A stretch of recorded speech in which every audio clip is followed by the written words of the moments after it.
Hello guys, welcome back to my new vlog. स्वागत है आप सभी का एक और न्यू व्लॉग में।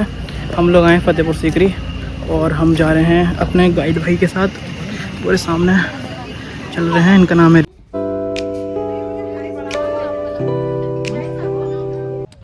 तो गाइस हमारे साथ में रियाज भाई हैं जो हमें गाइड करेंगे।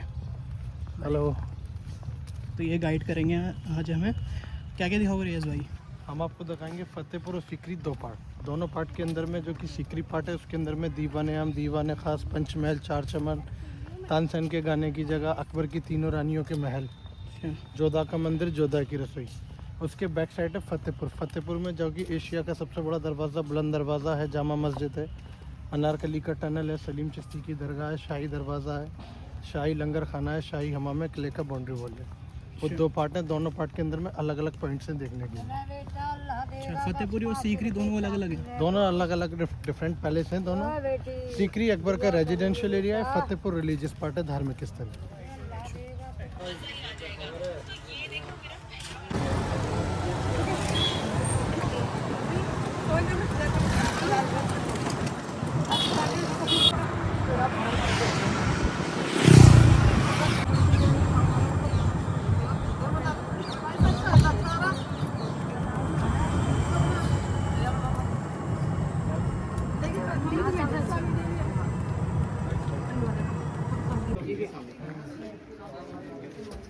टिकट काउंटर, हमने टिकट ले लिए हैं।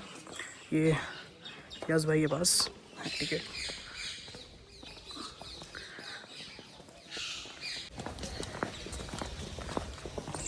तो ये कौन सा फोर्ट है रियाज भाई? ये सीकरी अकबर रेड फोर्ट है। Sikri Akbar red fort.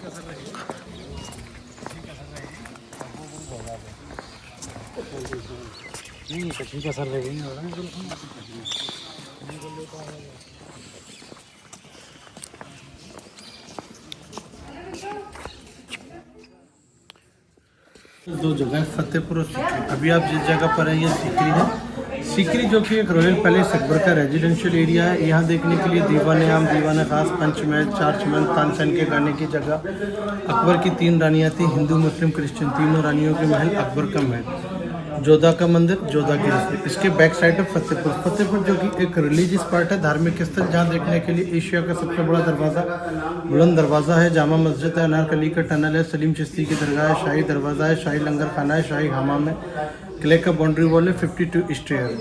1569 में अकबर फतेहपुर आए थे। उस समय में अकबर के पास में सब कुछ था, तीन रानियाँ थी, मगर औलाद किसी रानी से नहीं थी। औलाद की वजह से अकबर बहुत मायूस और उदास रहते थे। हिंदुस्तान का ऐसा कोई रिलीजियस पार्ट नहीं जहाँ अकबर औलाद के लिए दुआ करने ना गए हों।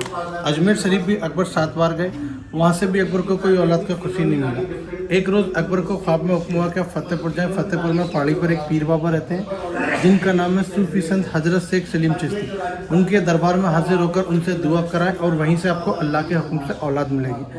अकबर दिल्ली से नंगे पांव पैदल चलकर फतेहपुर आए। फतेहपुर उस समय पहाड़ी का जंगल का क्षेत्र था जहाँ कोई आबादी नहीं थी। सलीम चिश्ती अपनी एक छोटी सी झोपड़ी के अंदर में रहते थे। अकबर उनके दरबार में हाजिर हुए, रोने लगे, गिड़गिड़ाने लगे, कहने लगे, बाबा मेरे पास सब कुछ है, 3 रानी है, मगर औलाद किसी रानी से नहीं है। मेरे बाद में मेरी सल्तनत का कोई वारिस नहीं है। आप मेरे लिए अल्लाह से दुआ करें। सलीम चिश्ती ने अल्लाह से अकबर के लिए दुआ करा। अल्लाह ने सलीम चिश्ती की दुआ को कबूल करके रानी जोधाबाई से एक बेटा दिया। बेटा रानी जोधाबाई से हुआ था, तो रानी जोधाबाई ने बेटे का नाम बाबा के नाम पर सलीम रखा। प्यार का बचपन का नाम बेटे का सेखू रखा, जो कि बाबा का सरनेम था। बड़े होकर जब वो गद्दी पर राज करने बैठे तो उनका नाम रखा गया जहांगीर। जहांगीर के मायने होता है जहाँ का बादशाह। आज भी पूरी दुनिया से, पूरे हिंदुस्तान से लोग आते हैं, सलीम चिश्ती के दरबार में हाजिर होते हैं, अपनी मन्नत मुरादा करते हैं। मन्नत मुराद बाबा के आशीर्वाद से पूरी होती है। सीकरी पार्ट देखने के बाद जब आप फतेहपुर जाएंगे, फतेहपुर में सलीम चिश्ती की दरगाह बनी है जहाँ लोग जाते हैं, अपनी मन्नत मुरादा करते हैं। सामने में ये जो आप राइट साइड के अंदर में जो आप बिल्डिंग देख रहे हैं ना, इसको बोलते हैं दीवाने आम। दीवाने मीन्स आम पब्लिक कोर्ट, जनता दरबार। जैसे कि आज के टाइम में मुख्यमंत्री जनता दरबार लगाते ना, ठीक उसी तरह से उस समय पर राजा अकबर आम पब्लिक के लिए जनता दरबार लगाते थे। पब्लिक की जो भी प्रॉब्लम्स होती थी अकबर उनको सुनते थे, सुनने के बाद में उनका सॉल्यूशन करते थे। किसी के साथ अगर कोई घटना घट जाती थी और जो क्रिमिनल पर्सन होता था उसको सजा दी जाती थी। सजा देने के लिए अकबर के पास एक हाथी होता था जिसका नाम हिरन था, जो कि रानी जोधाबाई की शादी पर उनके भाई राजा मान सिंह ने उन्हें गिफ्ट किया था। सामने गड्ढे में उजाला गार्डन में वहाँ एक लाल पत्थर का रिंग गड़ा हुआ है जमीन के अंदर में, जहाँ वो हाथी बंधा रहता था और जो क्रिमिनल पर्सन होता था उसको हाथी के सामने डाल दिया जाता था। हाथी अपने पाँव से कुचलकर उसको मार देता था, वो ऑन द स्पॉट फैसला होता था ताकि आगे इस तरह से कोई क्राइम न करे। ये जो आप चारों साइड में कॉरिडोर देख रहे हैं ना, ये वीआईपी और मिनिस्टर लोगों के बैठने के लिए होते थे। ऊपर की साइड में छोटे छोटे जो आप रिंग देख रहे हैं, ये रिंग उस समय पूरे एरिया को मौसम के हिसाब से कवर करने के यूज में लिए जाते थे और रात के समय इनमें माशाल्लाह लगाई जाती थी। तो गाइस जैसा आपने सुना कि यहाँ पर हाथी बांधे जाते थे, अगर किसी को सज़ा देनी होती थी तो यहाँ पर हाथियों से उन्हें सज़ा दी जाती थी। और ये जो आपको यहाँ पे दिख रहा है, ये है, इसके अंदर मशालें लगाई जाती थी रात में। यहाँ का सारा व्यू।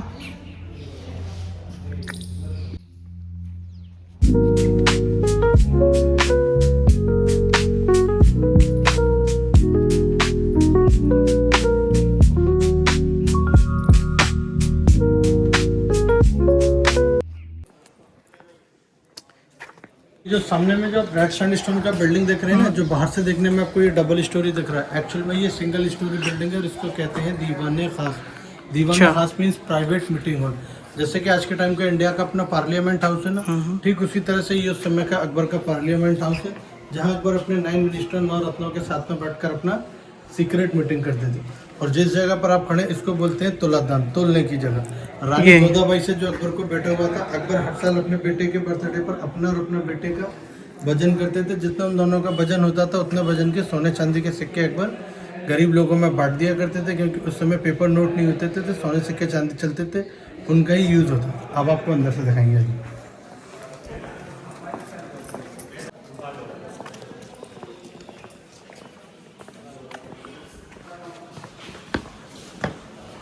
जैसा कि आपने अभी बाहर से देखा था, बाहर से देखने में ये आपको डबल स्टोरी बिल्डिंग दिख रहा था, ये पूरा सिंगल स्टोरी बिल्डिंग है। बीच में पिलर बाय सपोर्ट देकर ऊपर में राजा अकबर के बैठने का जगह बनाया गया है। इसके ऊपर जाने के 2 रास्ते होते हैं। एक सामने वाला जो डोर देख रहे हैं वो रास्ता, एक ठीक वैसे ही यहाँ से रास्ता। इस रास्ते से राजा अकबर जाते थे, उस रास्ते से उनके 9 रत्न लोग जाया करते थे। बीच में ऊपर राजा अकबर बैठते थे, चारों साइड पर उनके 9 मिनिस्टर लोग बैठा करते थे। अकबर और उनके 9 मिनिस्टर टोटल 10 लोग होते थे, 10 के अलावा 11वां पर्सन कोई अलाउड नहीं होता था। मीटिंग टाइम नीचे के चारों डोर क्लोज रहते थे। चारों डोर पर 4 सिक्योरिटी गार्ड्स तैनात रहते थे, जो कि गूंगे और बहरे होते थे। अंदर जो भी सीक्रेट मीटिंग होता था वो सुनकर बाहर किसी को शेयर न करते। अकबर सभी धर्मों को मानने वाले थे। अकबर ने एक धर्म चलाया था, दीन इलाही धर्म। सामने में ये जो पिलर देख रहे हैं ना, इस पिलर के ऊपर में सभी धर्मों के सिंबल बने हुए हैं। ये जो नीचे में फर्स्ट में देख रहे हैं Omar Khayyam Mughal symbol, second में lotus flower Hindu symbol, third में मस्जिद के मेहराब Muslim symbol, fourth zigzag line Parthian symbol, last में जो ब्रैकेट देख रहे हैं ना ऊपर जैन आर्किटेक्चर जैनी सिंबल। उस समय पे लाइट एसी कूलर पंखे वगैरह नहीं होते थे। नीचे में ये चारों साइड में एयर वेंटिलेशन विंडो बनाए गए। पीछे बैक साइड में आर्टिफिशियल पानी की झील हुआ करती थी, जो कि गर्मियों के दिनों उसकी ठंडी हवा आती थी, सर्दियों के दिनों में पर्दे लगाकर इसको कवर किया जाता है। तो गाइस देखा, ये है अकबर का मीटिंग हॉल और यहाँ पर मीटिंग हुआ करती थी। अकबर अपने जो सेनापति वगैरह थे उनके साथ में मीटिंग करते थे। ये मीटिंग हॉल है और यहाँ पर सभी धर्मों के चिन्ह बने हुए हैं,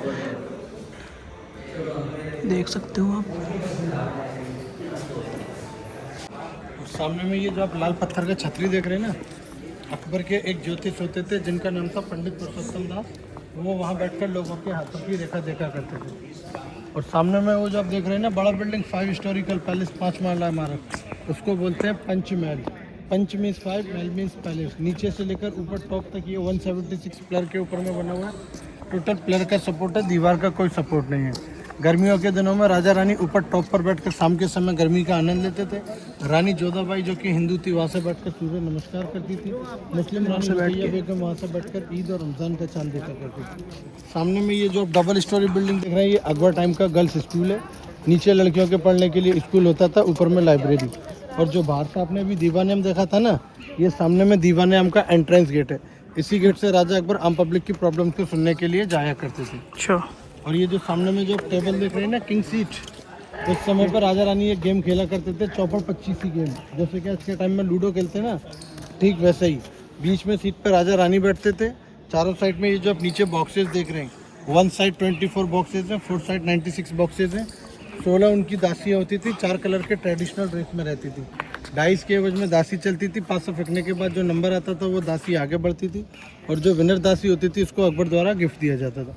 अभी इस जगह का जो यूज़ होता है वो फ़ोटो और सेल्फी के लिए होता है, क्योंकि ये सेंट्रल का सेलेक्टेड पॉइंट है, या बेस्ट लोकेशन के फ़ोटो वगैरह लिए।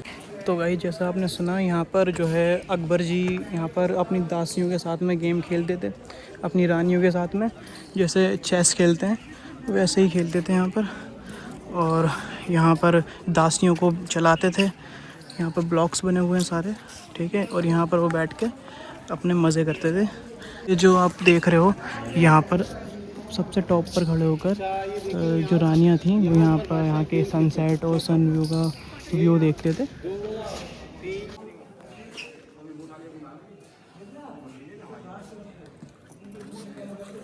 और ये जो सामने में आप पानी का तालाब देख रहे हैं ना, इसको बोलते हैं अनूप तालाब। अनूप के मायने अनोखा, खूबसूरत तालाब। बीच वाला जो आप जगह देख रहे हैं इसको बोलते हैं चार चमन। चार चमन बोलते हैं इसके 4 रास्तों की वजह से।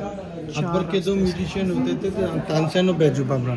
ये तानसेन के गाने की जगह है। तानसेन अकबर के एक 9 रत्नों में से एक रत्न भी होते थे और संगीतकार भी होते थे। तानसेन और बैजू बाबरा बीच में बैठ कर संगीत गाया करते थे। वो ऊपर में सामने में अकबर का विंटर पैलेस है, उसके बाहर से अकबर अपने वीआईपी गेस्ट के साथ में बैठकर सुना करते थे। एक बार अकबर ने तानसेन और बैजू बाबरा के बीच में कंपटीशन कराया था। कंपटीशन में शर्त रखा गया ताकि जो हारेगा उसको सजाए मौत दी गई।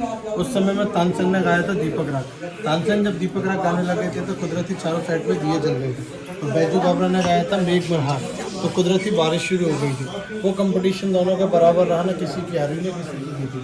सामने में ये जो आप देख रहे हैं ये अकबर फर्स्ट मुस्लिम वाइफ रानी रुकैया बेगम का महल है। रानी रुकैया जो कि तुर्की की रहने वाली थी, तुर्की सुल्ताना को कहा जाता है, देखने में छोटा है लेकिन उस समय का सबसे सुंदर महल है।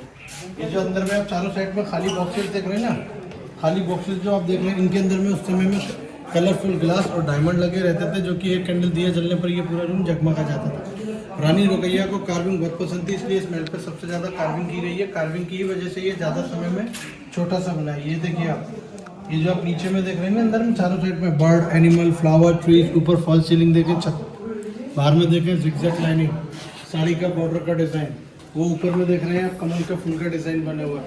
पिलर के ऊपर में अंगूर अनार का बेड डिज़ाइन किया गया है। उस समय पे लाइट मशीन नहीं होती थी, छोटे छोटे हेमर चीज़र होते थे, उनसे ही इनको बनाया जाता है। आइए अब आपको दिखाएंगे अकबर का बेडरूम और डाइनिंग रूम। गाइस अब देखते हैं अकबर का बेडरूम, जहाँ पे समझ जाओ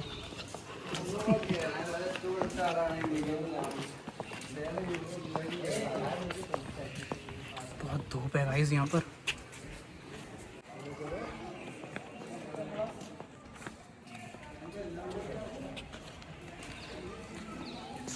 गाइस हम लोगों को माइक यहाँ पर अलाउड नहीं था, माइक्रोफोन, इस वजह से थोड़ी सी क्लियर आवाज़ नहीं आ रही होगी, लेकिन थोड़ा मैनेज कर लेना। ये जो सामने में जो आप स्टोन बाउल देख रहे हैं ना, उस समय यहाँ पानी की प्रॉब्लम्स होती थी। यहाँ का पानी नमक का खारा सॉल्टेड पानी होता था, जो कि पीने के यूज़ में नहीं आता था। तो आउटसाइड से इसमें गंगा जल लाकर स्टोर किया जाता था। सामने में ये अकबर की फैमिली का डाइनिंग हॉल बना हुआ है, खाने के टाइम पर यहीं से पानी लिया जाता था। और ये जो सामने वाला बिल्डिंग देख रहे हैं अभी अकबर की फैमिली के टॉयलेट बाथरूम बनेंगे।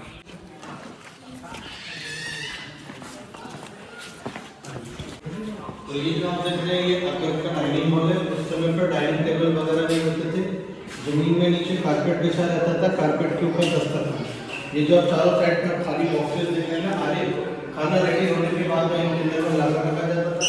अकबर की फैमिली आने के बाद उन लोगों को खाना दस्तरखान पर सर्व किया जाता था। अब आपको दिखाएंगे इसके बाद में अकबर का बेडरूम।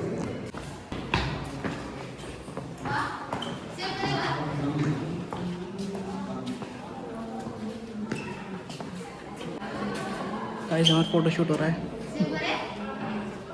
और ये जो आप देख रहे हैं ये है अकबर का बेडरूम, जिसको अकबर का ड्रीम हाउस, ख्वाबगह, सपनों का महल कहते हैं। ये नीचे में अकबर का समर पैलेस है, ऊपर में विंटर पैलेस है जो बाहर से आपको बताया था। सामने में ये किंग साइज अकबर का बेड बना हुआ है। अकबर के बेड पर जाने के लिए चंदन की लकड़ी की सीढ़ियाँ होती थी। अकबर के बेड पर जाने के बाद में वो सीढ़ियाँ हटा दी जाती थी, जमीन में नीचे यहाँ तक पानी रहता था। पानी रहने के इसके 2 रीज़न। पहला रीज़न इसको ठंडा रखने के लिए, सामने में जो विंडो बने हुए हैं, विंडो से जो हवा आती थी वो पानी को ठंडा करती थी। सेकंड रीजन इस अकबर की सेफ्टी। बाई चांस अगर कोई अकबर पर अटैक करने आता है तो पानी में पैरों का छप छप का आवाज़ होगा, तो उससे अकबर और उनकी सिक्योरिटी अलर्ट हो जाएंगे, लेकिन वो बाई चांस से ऑलरेडी चारों साइड अकबर की सिक्योरिटी रहती है। तो गाइस ये है अकबर का बेड, ये है अकबर का बेड। इसके नीचे पानी भरा रहता जैसे भैया ने बताया, ठीक है। और यहाँ पर अकबर जो है अपने सोते थे, और पानी भरा इसलिए रहता था ताकि यहाँ पर ठंडक रहे इस रूम में, क्योंकि आगरा में बहुत ज़्यादा गर्मी है।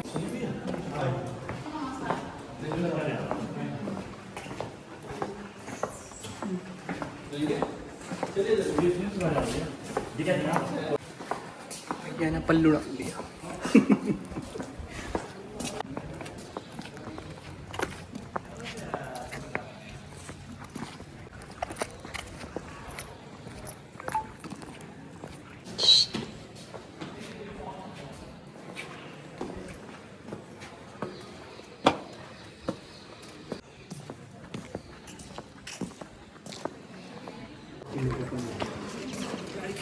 तो ये सामने वाला जो बिल्डिंग देख रहे हैं, ये अकबर सेकंड वाइफ मरियम उस ज़मानी, मरियम जो कि गोवा की रहने वाली थी, क्रिश्चियन थी, ये उनका महल है।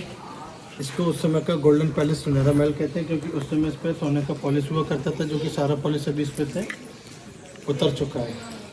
और सामने में ये 2 किचन बने हुए हैं, वो पंचमहल है जो आपको मैं सामने से उधर से दिखाया था।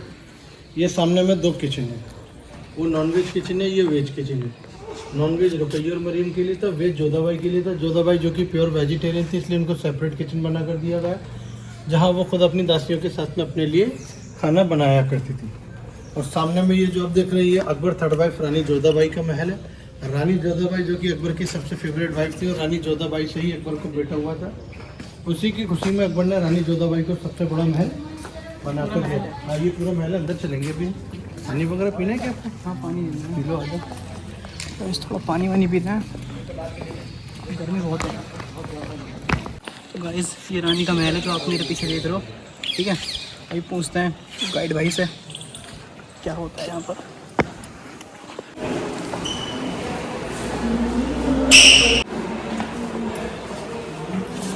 और ये जो आप देख रहे हैं ना, ये अकबर थर्ड वाइफ रानी जोधा का महल है, जिसको जोधा की हवेली भी कहते हैं, क्योंकि रानी जोधाबाई राजस्थान की रहने वाली थी, राजा मान सिंह की बहन।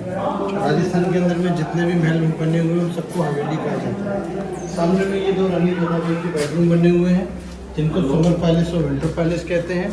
दोनों पैलेस सेम है, दोनों के अंदर में कोई चेंजिंग डिफरेंट नहीं है। अच्छा, ये समर और विंटर क्यों कहते हैं? ये विंटर पैलेस है। विंटर पैलेस साउथ डायरेक्शन में बना हुआ है, इसके अंदर में कोई एयर वेंटिलेशन नहीं है जो कि हवा आ सके। तो सर्दियों में रानी विंटर पैलेस में रहती है। समर पैलेस नॉर्थ डायरेक्शन में बना हुआ है, इसके अंदर में ऊपर की साइड में बड़े बड़े एयर वेंटिलेशन बने हुए हैं। इसके बैक साइड में आर्टिफिशियल पानी की झील हुआ करती थी, जो आपको दीवाने खास में बताया था। वो झील इन दोनों जगह से कनेक्टेड होती थी। गर्मियों में उसकी ठंडी हवा आती थी, तो गर्मियों में रानी समर पैलेस में रहती थी।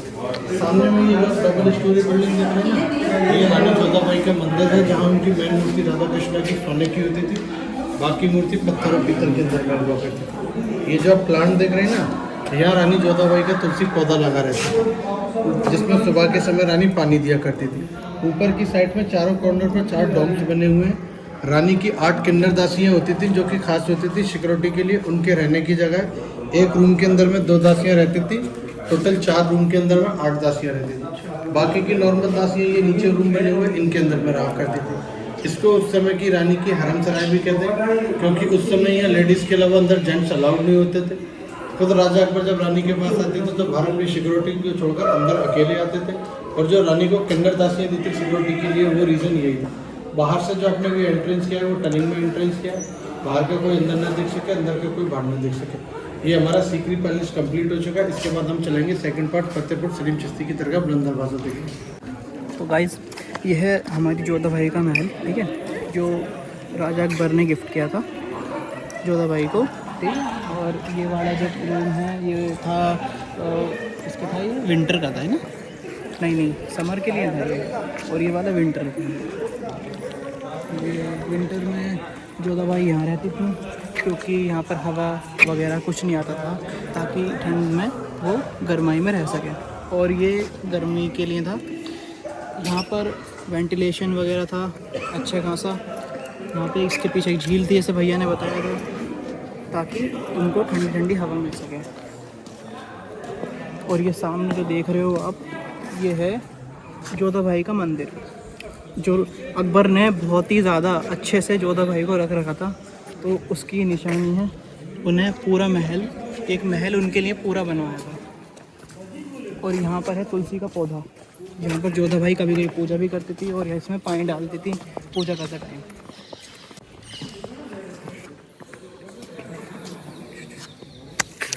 पानी कहाँ? तो गाइस अब हम कहीं पर जा रहे हैं, ठीक है, और भैया बताएंगे हमें कहाँ लेके।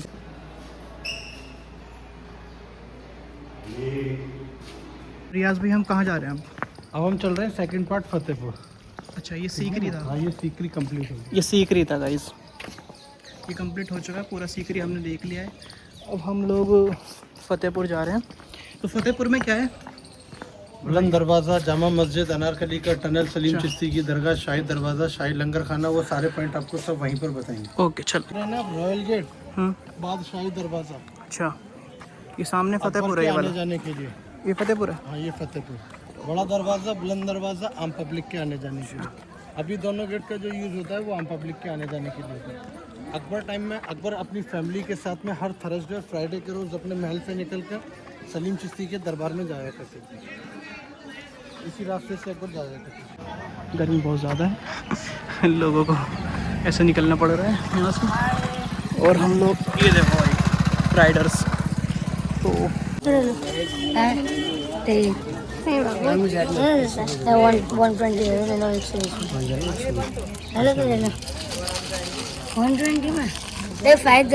ये लोग यहाँ पर मैग्नेट्स बेच रहे हैं, ठीक है।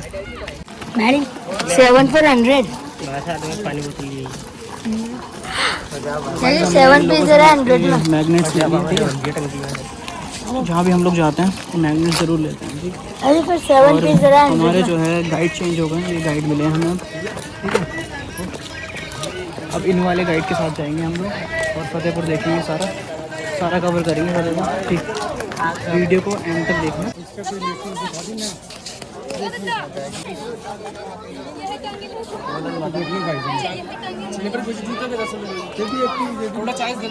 शूज़ रख दिए और अपने सॉक्स में यहाँ पर विदाउट शूज़ जा रहे हैं हम लोग, ठीक है। अब अंदर चलते हैं क्योंकि यहाँ पर शूज़ अलाउड नहीं है। तो अब अंदर चलते हैं, दिखाते हैं आपको दरगाह वगैरह सब कुछ अंदर है। चलो। इन्हीं की दुआ से महारानी जोधाबाई से लड़का हुआ, उसकी खुशी में आकर ये पूरा किला बना। ये सामने है जामा मस्जिद जो कि वहाँ लोग ये सामने है जामा मस्जिद जो कि वहाँ लोग नमाज़ पढ़ते हैं। आज भी 5 टाइम का नमाज होता है। ये सामने मेन गेट बुलंदर बाज़ार जो कि यहाँ से लोकल पब्लिक अंदर यहाँ तो दरगाह के अंदर आज भी मन्नतों के लिए धागा बांधते हैं। जो भी मन्नत उनकी दुआ से वहाँ मन्नतें पूरी होती हैं। वहाँ जाते हैं तो वहाँ चादर चढ़ाते हैं, फूल चढ़ाते हैं, धागा बांधते हैं। पहले अपना हाथ वगैरह धोएंगे तो उसके बाद सब कुछ फोटो निकाल है सामने और यहाँ पर सारी कबर है और ये किस किस की कबर है, कैसे कैसा है ये, कि इस तरह से बनाई गई है। सब कुछ आपको अभी भैया बताएंगे जो हमारे गाइड हैं, ठीक है। आगे यहाँ पर जो है मदरसा ये बंद है और जाने के बाद वो हम मन्नत करते हैं, हस्बैंड वाइफ एक दूसरे को बताते हैं, बोलते हैं छोटी छोटी कब्रें हैं। हाँ जी, जितनी भी जो कब्रें हैं। तो गाइस ये जितनी भी कबर देख रहे हो आप, ये सारे जो हैं सब लोग, जितने भी लेडीज़ की जो है वो कबर सब अंदर हैं उस साइड, कुछ देख रहे हो आप वहाँ पर, और जितने भी जेंट्स हैं सबकी इधर गए कबर।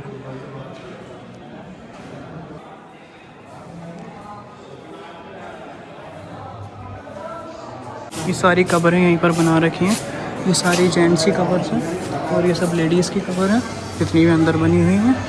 बिकॉज ऑफ पर्दा is very important for everyone. ये सब कब्रें बना रखी हैं।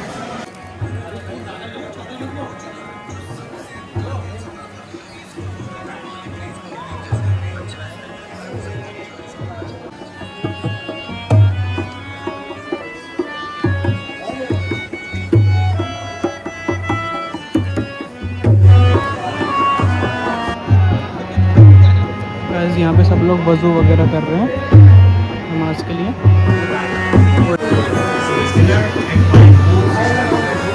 यहाँ पर अंदर मज़ार में फ़ोटोज़ वगैरह अलाउड नहीं है, कैमरा वगैरह अलाउड नहीं है, इसलिए हम लोग ऐसे ही जाएंगे, ब्लॉग वगैरह शूट नहीं करेंगे। बाकी मैं आपको बता दूँगा अलग से।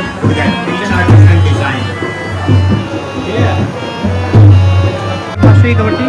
नहीं, अकबर बादशाह कवर किसने बोला? नहीं, मैं पूछ रहा हूँ आपसे। अच्छा, पूछ रहे हैं। ये दरगाह है हजरत शेख सलीम चिश्ती का, शेख अकबर सलीम बादशाह चिश्ती के का। पीर साहब का, जो कि अकबर बादशाह को इन्हीं की दुआ से लड़का हुआ था। अच्छा, उसकी खुशी में पूरा किला और ये दरगाह बनी। गाइस ये अकबर की कबर नहीं थी, ये शेख सलीम चिश्ती साहब की कबर थी, उन्हीं का मज़ार है।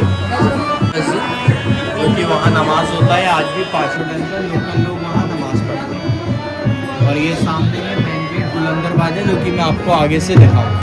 तो गाइस हम लोग जा रहे हैं अभी बुलंद दरवाज़ा देखने के लिए, उसके उस साइड से। अभी ये हमारा अंदर की साइड से है, ठीक है। और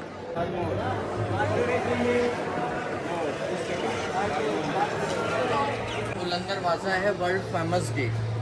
बुलंद के माने ऊंचा है, दरवाज़ा माने गेट है। गेट की हाइट है नीचे रोड से ऊपर टॉप तक 176 फीट 176 फीट हाइट। आप यहाँ से खड़े हो, यहाँ से इसकी हाइट है 134 फीट। इसका आर्च पूरा 90 फीट का है। इसके नीचे सीढ़ी है 52 और वहाँ गेट देखने चल रहे हैं हम लोग, उस साइड खड़े होकर, पीछे से आपको दिख रहा होगा। ये हैं 52 सीढ़ियाँ हैं यहाँ पर, ठीक है, जैसे भैया ने बताया, ठीक है। ये आपकी सीढ़ियाँ हैं, ठीक। यहाँ पे पूरा व्यू दिख रहा है हम लोगों को यहाँ से। इसका नाम तभी इसलिए यहाँ पे इसका नाम बुलंद दरवाज़ा रखा गया है। यहाँ पर भी सीढ़ियाँ दे रखी हैं भैया के साथ, और वो लोग वो बताएंगे कि अब कहाँ जाना है, हमें कैसे करना है, सब कुछ वो बताएंगे। चलो उधर चलते हैं। तो गाइस हमने आपको सारा फतेहपुरी भी दिखा दिया है और सीकरी भी दिखा दिया है। यहाँ का मज़ार है, वो भी देख लो एक बार, ठीक है। और सब कुछ कंप्लीट हो गया, अब चल रहे हैं यहाँ से बाहर। तो गाइस हमने ये फतेहपुरी और सीकरी दोनों चीज़ देख चुके हैं हम लोग, ठीक है। सीकरी फोर्ट था और फतेहपुरी जो था यहाँ पर, ये यहाँ पर मज़ार था यहाँ पर, ठीक है। और यहाँ पर बुलंद दरवाज़ा भी यहीं पर है इसमें फतेहपुरी में। और यहाँ पर जामा मस्जिद है, जामा मस्जिद फतेहपुरी सीकरी के अंदर जो है। फतेहपुरी के अंदर जामा मस्जिद मिलेगी आपको, ठीक है। मौलाना चिश्ती साहब की दरगाह मिलेगी, बुलंद दरवाज़ा देखने को मिलेगा। और फिर अब बस इतना ही था आज के व्लॉग में। और अब यहाँ से हम लोग वापस जाएंगे घर, ठीक है। बाकी और शूज़ वगैरह यहाँ पर निकलवा लिए हमने, शूज़ पहनते हैं, ठीक। शूज़ पहनेंगे फिर जाएंगे घर, ठीक है। चलो फिर मिलते हैं। आज के व्लॉग में इतना ही, फिर मिलते हैं आपको एक और नए ब्लॉग में। तब तक के लिए बाय।